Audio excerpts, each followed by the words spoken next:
When art trends go viral on TikTok or Instagram, my creative alarms start a-ringing because do they really work?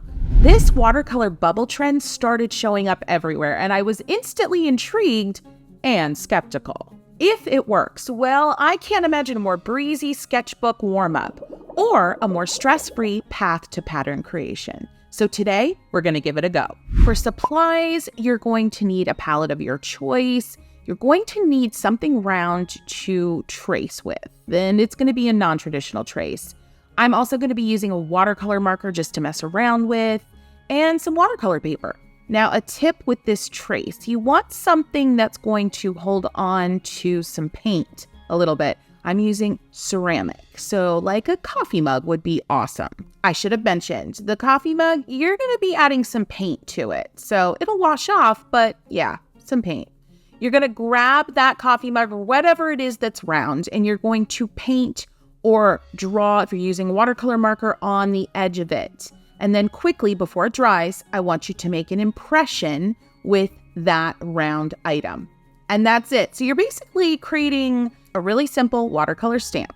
Now apply that watercolor paint heavily because you're quickly going to take a clean brush or a brush with a little bit of paint and go right next to that impression you just made and smooth it out, blend it out, add more water. Basically, you want to draw the color from that impression or the stamp you just made into the center and let it bleed. So like I said, when you're applying the color initially to that round item you're using, the juicier, the better. So my first stamp wasn't juicy at all, but the color still kind of blended when I let water hit it. But this next impression, a lot juicier. You can see that right away. And when I get a nice puddle of clean water on there and brush up next to it, woo, it starts moving and grooving. All right, I gotta say, friends, this trend is feeling pretty powerful, but let's see, I gotta keep going. This next stamp, I'm going to step up my juicy game with a different color. Yeah, look at that. I definitely like brushing on the color versus the watercolor marker. The watercolor marker isn't releasing enough paint at all, so definitely sticking with the brush. Look at this.